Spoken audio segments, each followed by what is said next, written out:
En één ding stiet nou al vast. Het wordt flink pezen voor de nieuwe koning en zijn vrouw. Ljout, Akkerum, de Jouwer, Illehuizen en Starum.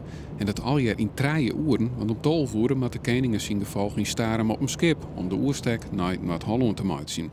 Daar gaat de besite medisch verder. Wacht ze net te lang in Ljout en rieden zo gauw mogelijk naar Akkerum. Bij de bakker is het er al helemaal klaar voor. Er komen speciale gebakjes, zoekenballen. En we zijn van plan om de hele wand oranje te maken voor de koningin. Die oranje moeren, we kunnen het dus al helemaal voorstellen. En dat Willem-Alexander en Maxima uitstappen op boeren, dat zult er aanstaan wel ongeveer zo uitzien. Maar lang hebben we de nieuwe koning en zijn vrouw hier net, want ze moeten trouw naar de Jouwer. Dat doen wij dus ook. Maar we net lang verzeld, want de boot wacht het. Even bij het koffiekopkolons dus en op naar Illehuizen tussen de bossen en de vluizen.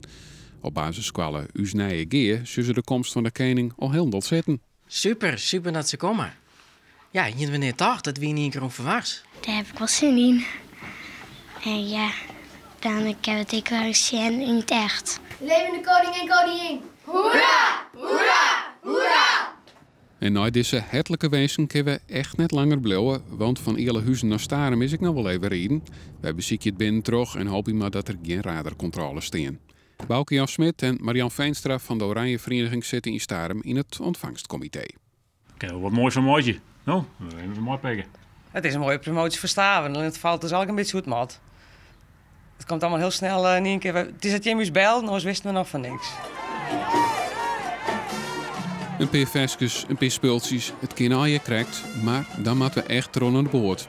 Conclusie, kennis Maxima Friesland in 3 uur keer wel, maar Willem-Alexander en Maxima moeten de klok goed in de gaten houden. Of is het te let voor de boord.